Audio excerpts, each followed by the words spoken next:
दिन था 9 मई 2003 का, जब लखनऊ के पेपर मिल कॉलोनी में एक ऐसी दर्दनाक घटना घटी जिससे पूरा लखनऊ दहल गया। क्या हुआ था ये जानते हैं, लेकिन अगर आप फर्स्ट टाइम इस चैनल पर आए हैं तो प्लीज सब्सक्राइब कर ले for amazing horror stories and real crime videos के लिए। तो बिना देरी के आज की इस वीडियो को शुरू करते हैं। 1989 में पहली बार विधायक बनने वाले अमन मणि त्रिपाठी, जो कि एक बाहुबली नेता थे, उनकी राजनीतिक पकड़ इतनी मजबूत हो चुकी थी कि वो लगातार विधायक तो चुने ही जाते थे और सरकार बदलने के बाद भी वो हर पार्टी की सरकार में मंत्रिमंडल का हिस्सा हुआ करते थे। दोस्तों, आज की इस दर्दनाक कहानी की दूसरी कैरेक्टर है मधुमिता शुक्ला, एक 20 साल की टैलेंटेड पोएट जो कि इतनी छोटी सी उम्र में ही अपने तीखे तेवर और शानदार कविताओं के लिए जानी जाती थी। पहले तो मधुमिता शुक्ला अपने करियर की शुरुआत छोटे मोटे मंचों पर छोटे मोटे शोज देकर करती थी, मगर जैसे जैसे उनकी लोकप्रियता बढ़ती है उन्हें दूसरे राज्यों से भी बुलावा आने लगता है। इसी वजह से साल 2000 में मधुमिता शुक्ला के पास दिल्ली में आयोजित एक बड़े कवि सम्मेलन में शामिल होने का इनविटेशन आता है। हजारों की भीड़ के सामने कम उम्र की मधुमिता शुक्ला एक मंजे हुए कवि की तरह अपनी कविताएं पढ़ती है, जिसे सुनकर हर कोई तालियां बजाने पर मजबूर हो जाता है। यहाँ मौजूद ऑडियंस में उत्तर प्रदेश की राजनीति में बाहुबली नेता के तौर पर पहचाने जाने वाले अमन मणि त्रिपाठी की मां सावित्री मणि त्रिपाठी भी शामिल थी। अमर मणि की मां सावित्री मणि त्रिपाठी को कविताओं से बहुत ज्यादा प्रेम था। प्रोग्राम के दौरान ही जब अमन मणि की मां को पता चलता है कि मधुमिता शुक्ला भी लखनऊ की हैं, तो एक ही शहर के होने की वजह से प्रोग्राम खत्म होने के बाद सावित्री मणि त्रिपाठी अपनी 2 बेटियों के साथ खास तौर से मधुमिता शुक्ला से मिलने जाती है और पर्सनली मिलकर मधुमिता का उत्साह बढ़ाती है। इतना ही नहीं, सावित्री मधुमिता को लखनऊ वापस आने पर उनके घर आकर मिलने का न्योता भी देती है। मधुमिता भी अमन मणि त्रिपाठी के राजनीतिक कद से बखूबी वाकिफ थी। इस कारण मधुमिता के लिए अमन मणि की मां से मिलना एक बड़े सम्मान की तरह था। इसलिए अमन मणि की मां के निमंत्रण को वो खुशी खुशी स्वीकार करती है और वादा करती है कि लखनऊ वापस आने के बाद वो जरूर उनसे जाकर मिलेगी। वादे के मुताबिक जब मधुमिता वापस लखनऊ आती है तो अमन मणि के घर उनकी मां से मिलने के लिए जाती है। दोनों की पहली मुलाकात काफी अच्छी रहती है। सावित्री मधुमिता की कविताओं से इतनी ज्यादा प्रभावित होती है कि इन दोनों का एक दूसरे के घर आने जाने का सिलसिला शुरू हो जाता है। ऐसे ही जब एक दिन मधुमिता अमन मणि त्रिपाठी के घर आती है, तभी अमन मणि की नजर मधुमिता पर पड़ती है। अमन मणि भी पहले मधुमिता शुक्ला के बारे में कई बार सुन चुका था। इसके अलावा अमन मणि की मां भी मधुमिता के बारे में कई बार अमन मणि से बात कर चुकी थी। इसलिए पहली ही मुलाकात में अमन मणि मधुमिता से अपने चुनावी भाषण के लिए कुछ लाइंस लिखने के लिए कहता है। अमन मणि के कहने पर मधुमिता तुरंत कुछ लाइंस लिखकर अमन मणि को दे देती है और इस तरह अमन मणि और मधुमिता शुक्ला की बातचीत शुरू होती है। धीरे धीरे नियमित तौर पर दोनों का मिलना जुलना शुरू हो जाता है। दुनिया की नजर में मधुमिता अमन मणि के लिए चुनावी भाषण तैयार करती है। यह सब कुछ महीने तक चलता रहता है। साल 2003, तारीख थी 9 मई। लखनऊ के निशांतगंज इलाके के पेपर मिल कॉलोनी के मकान नंबर 33/6 में मधुमिता शुक्ला अपने एक नौकर देशराज के साथ रहती थी। नौकर देशराज के मुताबिक शाम का समय था। मधुमिता कुछ लिखने में लगी हुई थी, तभी दरवाजे पर 2 व्यक्ति दस्तक देते हैं। दोनों को देखकर मधुमिता दोनों को अंदर आने के लिए कहती है और दूसरी तरफ मधुमिता देशराज से किचन में जाकर चाय बनाने को कहती है। देशराज घर पर आए मेहमानों के लिए चाय बना ही रहा होता है, तभी उसे घर के अंदर से गोली चलने की आवाज आती है। वो जल्दी से किचन से भागकर बाहर निकलता है तो देखता है कि फर्श पर मधुमिता खून से लथपथ तड़प रही है और जिस मेहमान के लिए वो चाय बना रहा था वो तेजी से घर का दरवाजा बंद करके मोटरसाइकिल से भाग रहा है। देशराज दोनों को भागते देख शोर मचाता है और मदद के लिए लोगों को बुलाता है, मगर कोई भी उन दोनों को पकड़ने में कामयाब नहीं होता। इधर तड़पते हुए कुछ ही देर बाद मधुमिता का शरीर भी ठंडा पड़ जाता है। देशराज इस बारे में मधुमिता शुक्ला की जुड़वा बहन निधि शुक्ला को खबर देता है। निधि ये खबर सुनते ही आ जाती है। इस हत्या की जानकारी लगभग 7 बजे के आसपास स्थानीय पुलिस स्टेशन में दी जाती है। हत्या की खबर सुनकर पुलिस वालों को लगता है कि यह हत्या लूटपाट के इरादे से की गई है, मगर जब कुछ आला पुलिस अधिकारी मौके पर पहुंचते हैं तो उन्हें अंदाजा हो जाता है कि दरअसल घर में किसी तरीके की लूटपाट नहीं हुई है, बल्कि बिल्कुल नजदीक से ही मधुमिता को गोली मारी गई है।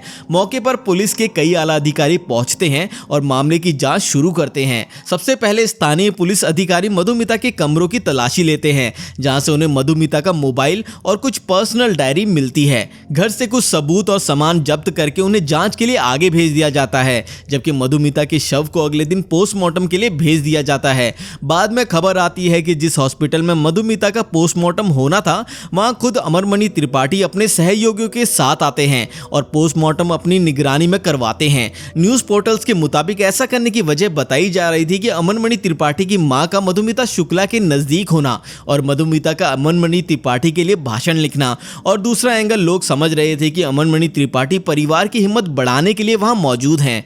खैर, पोस्टमार्टम अपनी निगरानी में करवाने के बाद मधुमिता शुक्ला का शरीर उनके गांव लखीमपुर खीरी भेज दिया जाता है। लखनऊ से मधुमिता शुक्ला का घर लगभग 140 किलोमीटर था। इसमें से लगभग 110 किलोमीटर का सफर सभी लोग पूरा कर चुके थे। गांव में अंतिम संस्कार की तैयारी भी पूरी हो चुकी थी। तभी लखनऊ के तत्कालीन एसएसपी अनिल अग्रवाल को गुप्त जानकारी मिलती है कि वो उसी टाइम पुलिस की एक टीम भेजकर किसी भी कीमत पर मधुमिता शुक्ला के शव को वापस लखनऊ लाने का आदेश दे। दरअसल जब मधुमिता शुक्ला की डायरी और मोबाइल की जांच की जाती है तो शुरुआती जांच में ही पता चलता है कि मधुमिता ने अपनी डायरी में अपने गर्भवती होने के बारे में लिखा था। इसके अलावा इस डायरी में यह भी पता चलता है कि मधुमिता और अमनमणि त्रिपाठी पिछले कई वर्षों से लगातार रिलेशनशिप में थे। डायरी में यह भी दावा किया गया था कि इन दिनों मधुमिता शुक्ला गर्भवती थी। एसएसपी अनिल अग्रवाल तुरंत इन दावों के बारे में मधुमिता शुक्ला की बहन निधि शुक्ला से बात करते हैं। निधि ये बात कंफर्म करती है कि अमनमणि त्रिपाठी और उनकी बहन मधुमिता शुक्ला काफी समय से एक दूसरे के साथ रिश्ते में थे और ये तीसरी बार है जब मधुमिता प्रेग्नेंट हुई है। इससे पहले 2 बार मधुमिता का अबॉर्शन करवा दिया गया था। इसका भी जिक्र मधुमिता की डायरी में मिलता है।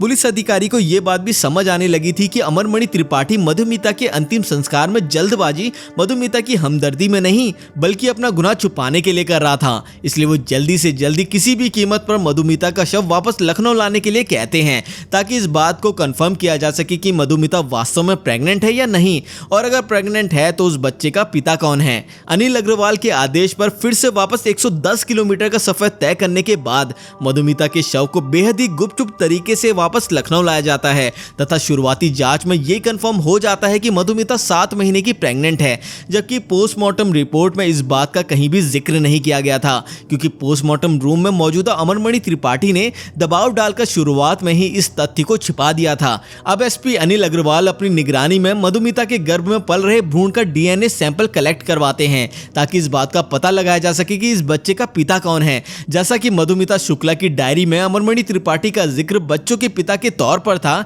इसलिए कागजी कार्रवाई पूरी करने के बाद अमनमणि त्रिपाठी का भी डीएनए सैंपल लिया जाता है। कुछ दिनों के बाद जब डीएनए सैंपल का रिजल्ट आता है तो पता चलता है कि वास्तव में ही मधुमिता शुक्ला के गर्भ में पल रहे बच्चे का पिता कोई और नहीं बल्कि अमनमणि त्रिपाठी है। इन सब के अलावा शुरुआत में ही मधुमिता शुक्ला की बहन निधि शुक्ला भी पुलिस के सामने बयान देते हुए अमनमणि त्रिपाठी पर अपनी बहन की हत्या का आरोप लगाते हुए एफआईआर दर्ज करने की मांग करती है। निधि के मुताबिक अमनमणि ने मधुमिता से शादी का वादा करते हुए शारीरिक संबंध बनाए थे। पहले 2 बार जब मधुमिता प्रेग्नेंट हुई थी तो किसी तरह अमनमणि ने अबॉर्शन करवा दिया था, मगर तीसरी बार मधुमिता अबॉर्शन करवाने से मना कर देती है। इस कारण अपना गुनाह छुपाने के लिए अमनमणि त्रिपाठी मधुमिता की हत्या करवा देते हैं। लखनऊ क्राइम ब्रांच के तत्कालीन एएसपी राजेश पांडे इस केस की पूरी ईमानदारी से जांच करना शुरू कर देते हैं। इसका नतीजा ये होता है कि तत्काल ही उनका ट्रांसफर कर दिया जाता है। उस समय उत्तर प्रदेश की मुख्यमंत्री मायावती थी और अमनमणि त्रिपाठी तब मायावती की सरकार में मंत्री भी हुआ करते थे। मायावती पर ही आरोप लगने लगते हैं कि वो अमनमणि त्रिपाठी को बचाने के लिए ही अधिकारियों का ट्रांसफर करवा रही है। इसके अलावा लगातार सीबीआई से इस मामले की जांच की भी मांग होती रहती है, मगर मायावती इस मामले को सीबीआई तक नहीं भेजती। हालांकि जब दबाव बहुत ज्यादा बढ़ता है तब इस मामले की जांच सीआईडी को दे दी जाती है। मामला हाथ में लेने के बाद सीआईडी के अधिकारी इस मामले की जांच शुरू करते हैं, मगर यहां भी कुछ अजीब घटनाएं देखने को मिलती हैं। दरअसल जब सीआईडी के 2 अधिकारी पूरी मेहनत से इस केस की जांच करने लगते हैं और एक दिन अमनमणि त्रिपाठी के घर उससे पूछताछ करने पहुंच जाते हैं तो उन दोनों ही अधिकारियों को ही मायावती की सरकार द्वारा सस्पेंड कर दिया जाता है। अब खुले तौर पर मायावती पर अमनमणि त्रिपाठी को बचाने का आरोप लगने लगता है। हालांकि जब हंगामा ज्यादा बढ़ता है तो मायावती अमनमणि त्रिपाठी को मंत्रिमंडल से तो निकाल देती है, मगर उनके खिलाफ जांच में किसी तरह की तेजी नहीं देखी जाती। इसी बीच बहन को न्याय दिलाने की लड़ाई लड़ रही निधि शुक्ला मामले के बारे में तत्कालीन प्रधानमंत्री अटल बिहारी वाजपेयी से बात करती है तथा उनसे इस मामले की जांच सीबीआई से करवाने की सिफारिश करती है। कथित तौर पर पीएमओ से दबाव आने के बाद मायावती इस मामले की जांच सीबीआई से करवाने के लिए तैयार हो जाती है। 17 मई 2003 को आखिरकार इस मामले को सीबीआई के हवाले कर दिया जाता है। अब जो जांच में खुलासा होता है वो हैरान कर देने वाला था। दरअसल इस हत्या में केवल अमनमणि त्रिपाठी का ही रोल नहीं था बल्कि पूरी साजिश के तहत इस हत्या को अंजाम दिया गया था। सीबीआई की जांच में सामने आता है कि पहले तो अमनमणि त्रिपाठी और मधुमिता शुक्ला की मुलाकात यूं ही होती है, मगर मगर धीरे धीरे दोनों एक दूसरे के करीब आ जाते हैं और शादीशुदा और बच्चों का पिता होते हुए भी अमनमणि त्रिपाठी अपने से आधी उम्र की लड़की मधुमिता शुक्ला से शादी का वादा करके शारीरिक संबंध बनाता है। पहले 2 बार मधुमिता जब प्रेग्नेंट होती है तो अमनमणि के कहने पर वो अबॉर्शन करवा लेती है, मगर तीसरी बार वो अबॉर्शन करवाने से इनकार करती है और अमनमणि पर शादी करने का दबाव बनाने लगती है।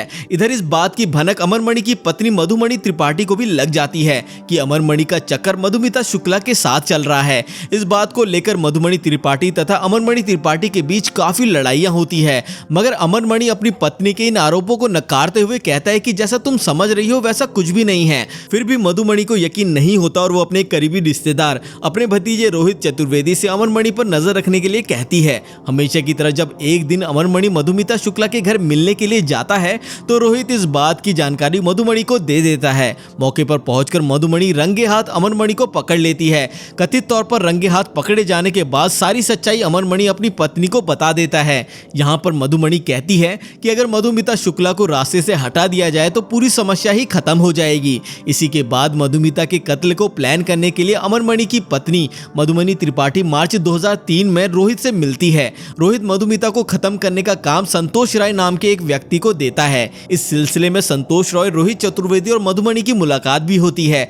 इस मीटिंग में मधुमणि कहती है इस काम को करने में जितना पैसा लगेगा वो देने को तैयार है, बस ये काम पूरा सफाई के साथ हो जाना चाहिए। इसी के बाद पूरी प्लानिंग करके फाइनली 9 मई 2003 को संतोष राय अपने एक साथी प्रकाश पांडे के साथ मधुमिता के घर जाता है और पहले थोड़ी देर बात करने के बाद सीधे मधुमिता को गोली मारकर वहां से भाग जाता है। इस पूरे खुलासे के बाद 23 सितंबर 2003 को अमनमणि त्रिपाठी को गिरफ्तार कर लिया जाता है। वहीं इस मामले में संतोष रॉय, सत्यप्रकाश, प्रकाश पांडे, पप्पू, रोहित चतुर्वेदी, मधुमणि त्रिपाठी, अमनमणि त्रिपाठी तथा यज्ञ नारायण दीक्षित नाम के व्यक्ति को कत्ल का आरोपी बनाया जाता है। अमनमणि को गिरफ्तार तो कर लिया जाता है मगर कुछ ही हफ्तों के बाद उसे हाई कोर्ट से बेल भी मिल जाती है। इसी के बाद मधुमिता शुक्ला की बहन निधि शुक्ला केस को उत्तर प्रदेश के बाहर ट्रांसफर करने के लिए सुप्रीम कोर्ट में अपील करती है। सुप्रीम कोर्ट में इस मामले की सुनवाई होती है और इस पूरे मामले को उत्तराखंड ट्रांसफर कर दिया जाता है। अमनमणि त्रिपाठी की जमानत भी रद्द की जाती है। फाइनली उत्तराखंड में इस मामले की सुनवाई होती है और अमनमणि त्रिपाठी पर लगाए गए सभी आरोप सही साबित होते हैं।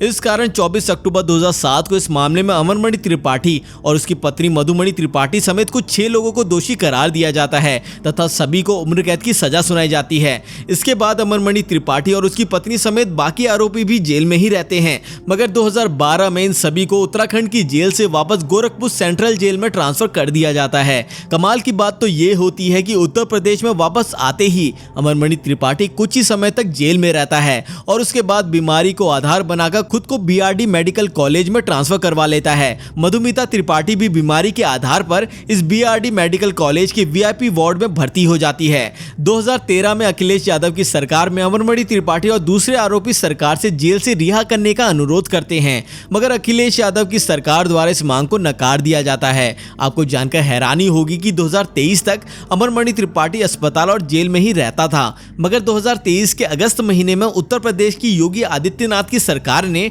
अच्छे व्यवहार के आधार पर अमनमणि त्रिपाठी और उसकी पत्नी को आखिरकार जेल से रिहा कर दिया। अब दोनों आजादी के साथ अपनी जिंदगी जी रहे हैं। दूसरी तरफ मधुमिता शुक्ला की बहन निधि शुक्ला आज भी इंसाफ की लड़ाई लड़ रही है।